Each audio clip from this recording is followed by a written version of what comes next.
आपण पंढरपूर येथील संत पेठेमध्ये आहोत आणि या संत पेठेमध्ये आपण हा चालता बोलता जागर संविधानाचा हा उपक्रमांतर्गत हा कार्यक्रम घेतलेला होता. तर माझ्यासोबत ॲडव्होकेट किशोर खिलारे साहेब आहेत. ते कामगार नेते देखील आहेत आणि त्यांचं काम या ठिकाणी पंढरपूरमध्ये अतिशय चांगलं आहे. वकील साहेब, तुम्ही हा कार्यक्रम या ठिकाणी लाईव्ह बघितला. तुमच्या समोर हा कार्यक्रम झाला, तर ह्या कार्यक्रमाबद्दलची तुमची प्रतिक्रिया काय?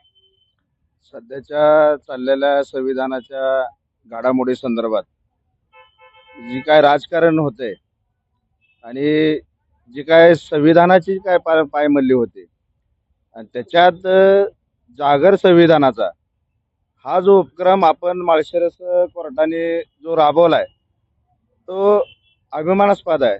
कारण खरं तर आता आम्ही बघितलं, ज्यांना ज्यांना आता प्रश्न विचारले किंवा आमच्याही आता सांगितल्याप्रमाणे एक मल्ली साहेबांनी जसं सांगितलं की वकिलांना जी काय प्रश्न माहीत नाहीत. मी तुमचा एक माळशिरसला कार्यक्रम बघितला, माळशिरसचा त्याच्यात युट्यूबला बघितला, त्याच्यात वकिलांना सुद्धा संविधानाबद्दल माहिती नाही.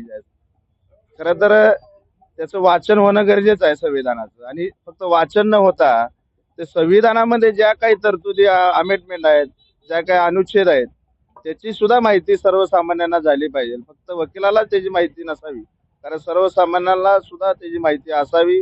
हा जो उपक्रम आपण घेतलाय जागर संविधानाचा, त्या नावातच बरंच काही आहे.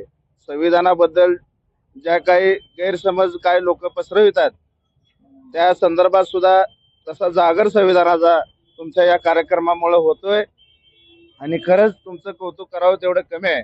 कारण कुठलाही न्यूज चॅनल, जेवढे आपले चॅनल आहेत, कुठल्याही न्यूज चॅनलनं संविधान जागर हा संविधानाचा हा कार्यक्रम अद्यापही राबवलेला नाही.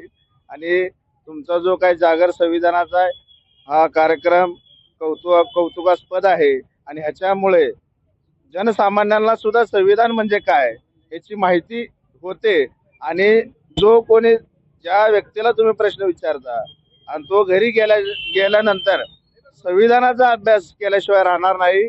आणि एवढं बोलून तुमचं अजून एकदा तुमचं जागर संविधानाचा या कार्यक्रमाला भरभरून यश मिळावं आणि सर्वसामान्यांना सुद्धा संविधान समजावं, इथपर्यंत सर्वसामान्यांपर्यंत संविधान जावं एवढी अपेक्षा व्यक्त करतो. जय भीम.